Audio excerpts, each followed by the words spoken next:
হচ্ছে চাউমিন, একটা tomato ketchup রয়েছে তার সাথে।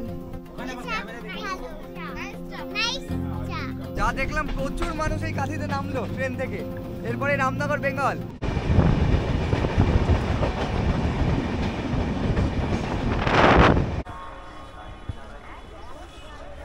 কথায় আছে উঠলো ভাই তো কটক যায়, তবে আমাদের কলকাতাবাসীর উঠলো ভাই তো দীঘা যায়। Good morning from Howrah station. সকাল সকাল আবারও হাওড়া স্টেশনে, বছর শেষে আবারও একবার দীঘার পথে রওনা দিয়ে দিলাম তোমাদের সকলের রিকোয়েস্টে। তবে আজ জার্নি করতে চলেছি দীঘা যাওয়া সব থেকে পপুলার ট্রেন তাম্রলিপ্ত এক্সপ্রেস 12857, যেটা প্রতিদিনই হাওড়া স্টেশন থেকে 9:45 ছেড়ে 10:05 কিন্তু আমাদের দীঘা পৌঁছে দেয়। তবে আজ তা ব্যতিক্রমী, আজ আমাদের ট্রেন ছাড়তে চলেছে ঠিক 9টার সময়। মাঝে মাঝে কিন্তু তাম্রলিপ্ত এক্সপ্রেস এই মুহূর্তে লেটে চলছে, তো তোমরা যখন প্ল্যান করবে দীঘা যাওয়ার অবশ্যই তোমরা চেক করে নেবে ট্রেন টাইমে চলছে কিনা। কারণ কি ম্যাক্সিমাম সময় কুয়াশা, তারপর সাউথ ইস্টার্ন। প্রবেশ করে গেলাম হাওড়া স্টেশনে, আর হাওড়া স্টেশনে প্রবেশ করতেই অ্যানাউন্সমেন্ট হতে শুরু করে দিচ্ছে 20 নম্বর প্ল্যাটফর্মে আজ আমাদের ট্রেন ছাড়বে তাম্রলিপ্ত এক্সপ্রেস 12857। এই যে এদিকে রয়েছে 19 নম্বর প্ল্যাটফর্ম, আর এদিকে রয়েছে আমাদের 20 নম্বর প্ল্যাটফর্ম। অলরেডি বোর্ডে কিন্তু দিয়েও দিয়েছে। প্ল্যাটফর্ম অ্যানাউন্স করতেই মানুষের ভিড় দেখো কি পরিমাণে মানুষ দীঘা যেতে চলেছে, দেখলেই বোঝা যাচ্ছে। তবে তোমাদের একটা ব্যাপার জানিয়ে দিই, তোমরা যেদিনই ট্রেনে চড়ো না কেন একবার তোমরা চেক করে নেবে, কারণ ট্রেন এখন কিন্তু রিসিভিংয়ে চলছে। 1:41, আর এই যে আমাদের ট্রেন ঢুকছে তাম্রলিপ্ত এক্সপ্রেস 12857।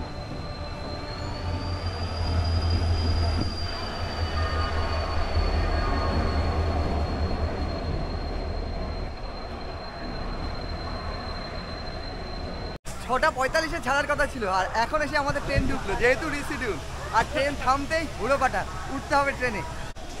এই হচ্ছে এসি কম্পার্টমেন্ট, এটাই আপাতত পেছনের দিকে হতে চলেছে।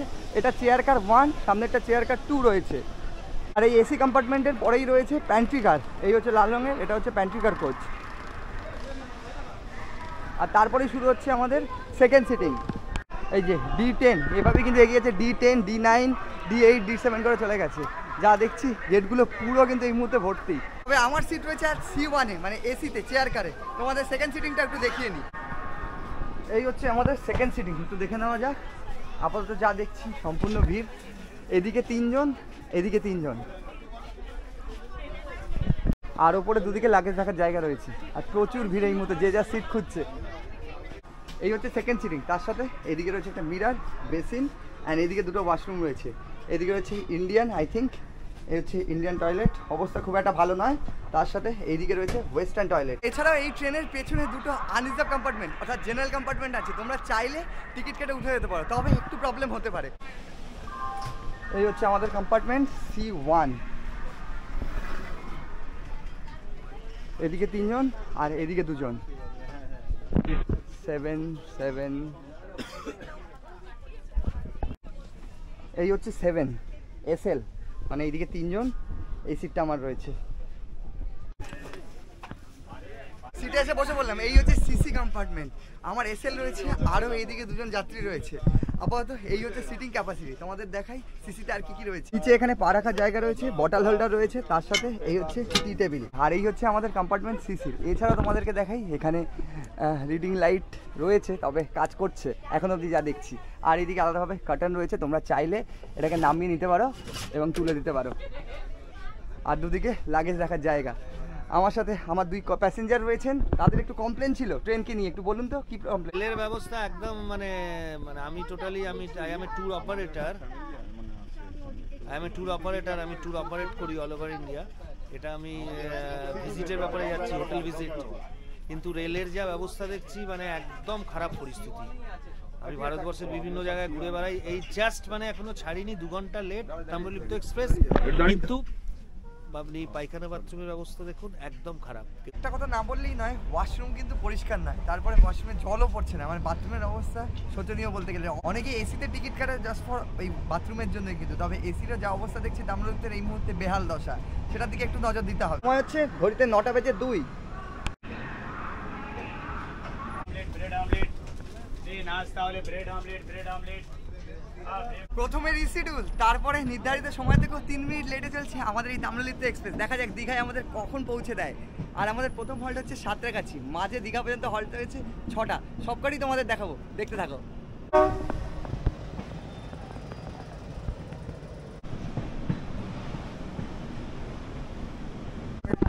ব্রেড আমলেট কত? 50। আর ব্রেড আমলেট কটা? ইন্ডিয়ান রেলওয়েতে একমাত্র ট্রেন যেটা আন্ডার 200 কিলোমিটারের মধ্যে প্যান্ট্রিকারের সুবিধা রয়েছে। তবে তোমাদের বলে দিই, এটা টিকিটের সাথে ইনক্লুডেড নয়। তোমাদের যেটা নেবে তোমরা, তোমাদেরকে আলাদাভাবে এক্সট্রা পে করে নিতে হবে। এখানে তোমরা ব্রেকফাস্টের সুবিধা পেয়ে যাচ্ছ। সকাল সকাল ট্রেন এমনিতেই লেট রয়েছে। চিকেন পকোড়া থেকে আরম্ভ করে, ব্রেড পকোড়া থেকে আরম্ভ করে, ডিম অমলেট থেকে আরম্ভ করে, চাউমিন, সমস্ত কিছু পাওয়া যাচ্ছে। আমিও নিয়ে নিলাম। আমি নিয়ে নিয়েছি চাউমিন এই মুহূর্তে। প্রথমে ভাবলাম ব্রেড অমলেট নিয়ে নিই, তবে তারপর চেঞ্জ করে চাউমিন নিয়ে নিয়েছি। হচ্ছে আমাদের ব্রেকফাস্ট। এখানে রয়েছে চাউমিন, একটা টমেটো কেচাপ রয়েছে, তার সাথে একটা চামচ।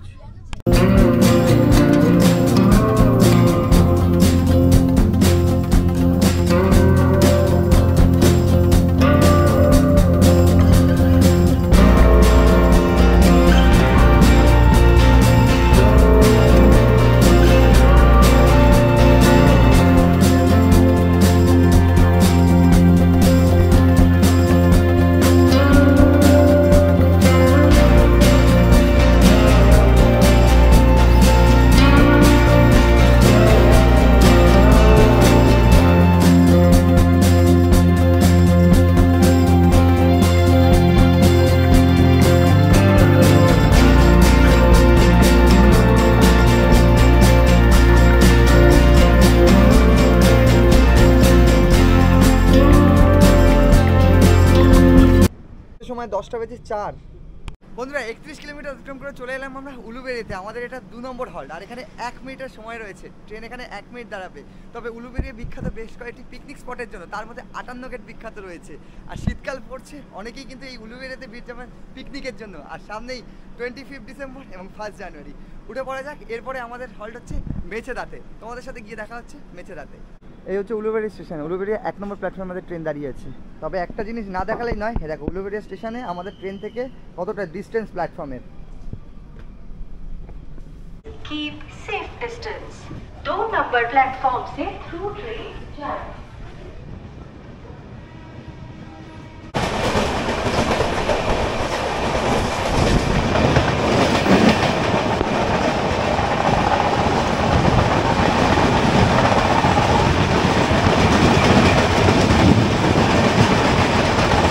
আমাদের ওভারটেক করছে শালিমারপুরি ধৌলি এক্সপ্রেস। এই যে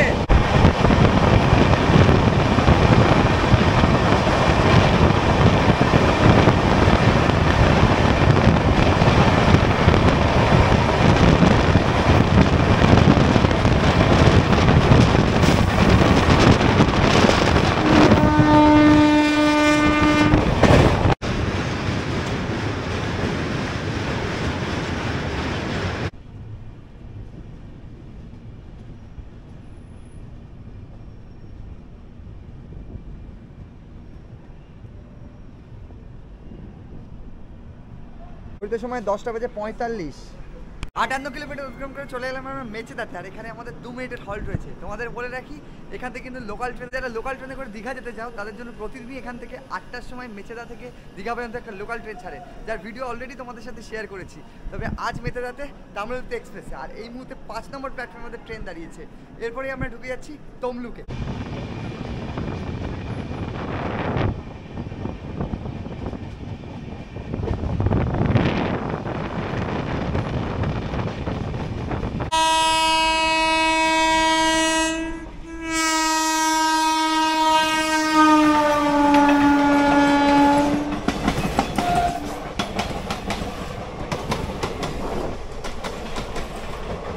এটা বিউটিফুল মশলা বুচা দাদা, এটা হাতের সামনে বানিয়ে দিচ্ছি 1 নম্বর বিউটিফুল মশলা বুচা। এটা একটা খেলে আর একটা খেতে ইচ্ছা করবে। আসুন, একদম বিউটিফুল। ওয়েলকাম টু পূর্ব মেদিনীপুর। বন্ধুরা 91 কিলোমিটার অতিক্রম করে চলে এলাম আমরা তমলুকে, যার পূর্বের নাম ছিল তাম্রলিপ্ত, যার নাম অনুসারে এই তাম্রলিপ্ত এক্সপ্রেস, যেটাতে আমরা জার্নি করছি। আর এখানে আমাদের 2 মিনিটের হল্ট রয়েছে। এরপরে আসছে কাথি, তারপরে রামনগর বেঙ্গল, এরপরেই আমরা ঢুকে যাব দীঘাতে। তবে আজ অনেকটাই ট্রেন লেট, যেহেতু রিসিডিউলে আমাদের চলছে। তো টাইম তো একদম, তো টাইম নিয়ে কোনো, তো টাইমটা তোমাদের বলছি না, একবারে দীঘাতে গিয়ে কটায় পৌঁছাচ্ছে আমাদের ট্রেন সেটাই তোমাদের জানাচ্ছি। চলো উঠে পড়া যাক আবারও। এখান থেকেও কিন্তু বেশ কয়েকজন যাত্রী উঠছেন আমাদের এই তাম্রলিপ্ত এক্সপ্রেসে।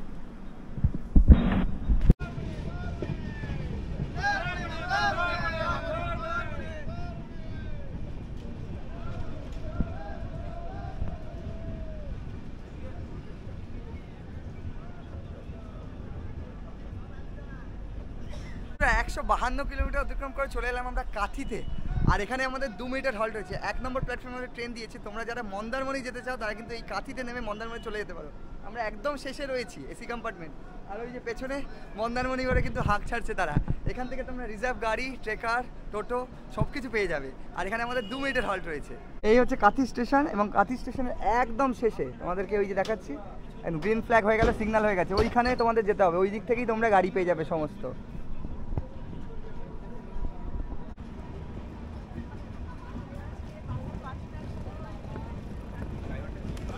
দেখলাম প্রচুর মানুষ এই কাথিতে নামলো ট্রেন থেকে।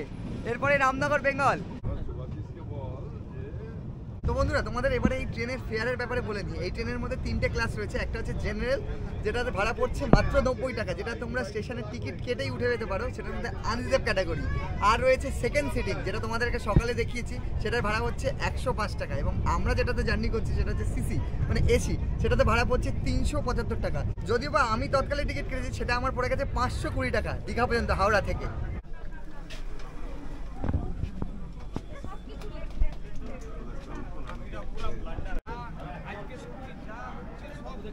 এসে পৌঁছলাম আমরা রামনগর বেঙ্গল, ছোট্ট একটা স্টেশন। তবে এখান থেকেও তোমরা তাজপুর ঘুরে নিতে পারো, মন্দারমণি ঘুরে নিতে পারো। ওই যে একদম শেষে যারা রয়েছে, যেহেতু আমরা এসিতে রয়েছি, তারা ওই নেমে পড়েছে এখানে রামনগরে। সিগন্যাল হয়ে গেল, এরপরেই আমরা ঢুকে যাচ্ছি দীঘাতে। ঘড়িতে এই মুহূর্তে 12:47। আশা করা যাচ্ছে 1টার মধ্যে আমরা ঢুকে যাবো।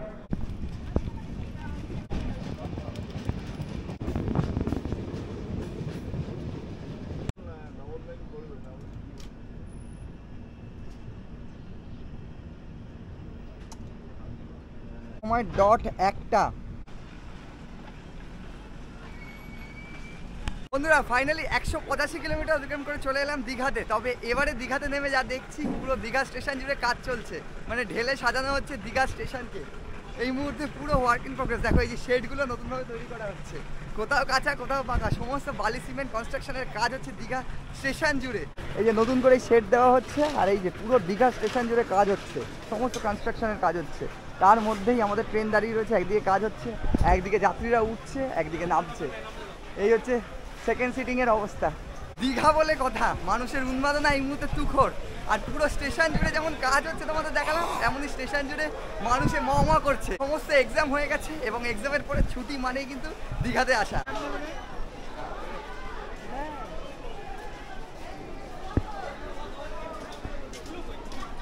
তোমাদের আরেকটা ব্যাপার বলে দিই, এই ট্রেনটাই কিন্তু আবারও 30 মিনিট পর রিটার্ন করবে হাওড়ার উদ্দেশ্যে। হচ্ছে স্টেশন চত্বর, এবং এক্সিটের আগেই এ দেখো সম্পূর্ণ জগন্নাথ মন্দির দেখা যাচ্ছে, এবং অনেকটা কাজ এগিয়েছে, দেখো সম্পূর্ণ দেখা যাচ্ছে।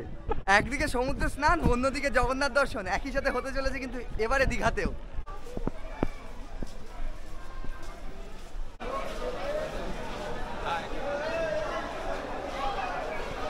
চলে এলাম দীঘা স্টেশনের বাইরে। আর বাইরে বেরোতে তোমরা এরকম অটো টোটো পেয়ে যাবে। তোমরা যে হোটেলে যেতে চাও এই অটো টোটো করে চলে যেতে পারো। তবে আমরা এখন ডিরেক্ট চলে যাচ্ছি সি বিচে। স্টেশন থেকে বাইরে বেরিয়েই ওই 2 মিনিটে হাঁটাপথেই কিন্তু সি বিচ। এই হচ্ছে স্টেশন। স্টেশন থেকে বাইরে এরকম অটো টোটো রয়েছে, তোমাদেরকে দেখাই। রাস্তাটা পার করতে হবে, রাস্তাটা পার করলেই এদিকে চলে গেছে কিন্তু ঢেউসাগর।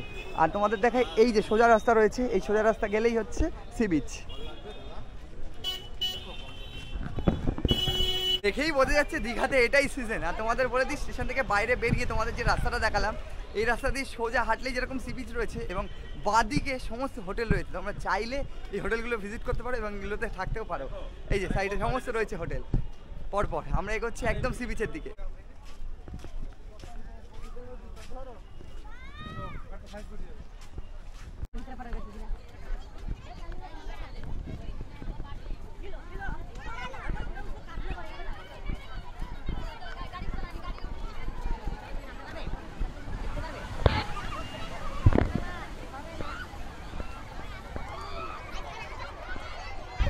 এসে পৌঁছলাম একদম দীঘা সমুদ্র সৈকতে, আর সৈকতে আসতে বোঝা যাচ্ছে কি পরিমাণে ভিড়।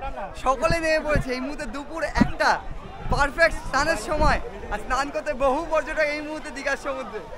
আর যা দেখছি ভালোই ঢেউ রয়েছে এই মুহূর্তে।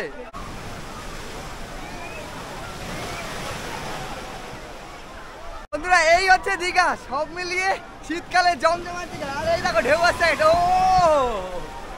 আর সকলেই নেমে পড়েছে এই মুহূর্তে স্নান করতে। যা সি বিচের পাড় দেখো, পাড় বরাবর মানুষ কিন্তু এই মুহূর্তে একদিকে যেরকম সি বিচের মজা নিয়ে নিচ্ছে, অন্যদিকে নেমে পড়েছে সকলেই স্নান করতে।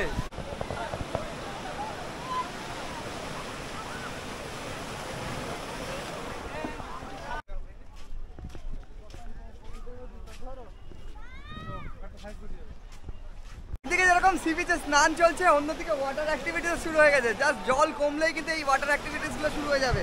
আর দেখো কি পরিমাণে উত্তাল সমুদ্র, এই যে পেছনে সমস্ত ওয়াটার অ্যাক্টিভিটিসগুলো রাখা রয়েছে। জাস্ট সি বিচটা বেরোবে এবং এগুলো নিয়ে সকলে নেমে পড়বে। তবে এখন থেকেই ফটো তোলার ক্রেজ দেখো মানুষের। এই হচ্ছে দীঘা।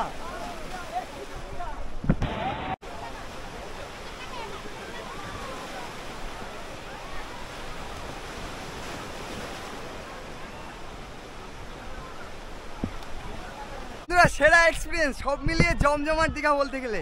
শীতকাল আর সি বিচের মজা নিতে বহু পর্যটক এই মুহূর্তে চলে এসছে। একদিকে সমস্ত এক্সাম কমপ্লিট, বাচ্চা কাচ্চা নিয়ে ফুল ফ্যামিলি এই মুহূর্তে, বাচ্চা কাচ্চা সব মিলিয়ে 8 থেকে 80 সকলে নেমে পড়েছে এই মুহূর্তে সি বিচের মজা নিতে।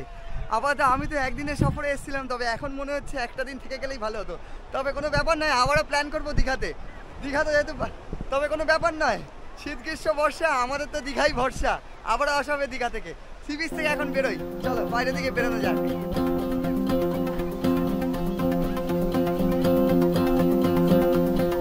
ঘড়িতে এই মুহূর্তে 1:55। এই মুহূর্তে চলে এলাম একটি লোকাল রেস্টুরেন্টে। দীঘা জুড়ে প্রচুর রেস্টুরেন্ট রয়েছে এবং সি বিচের পাশাপাশি তো প্রচুর খাবারের দোকান রয়েছে। সেখানেই চলে এলাম এবং দুপুরের খাওয়াটা সেরে নেবো এখান থেকে।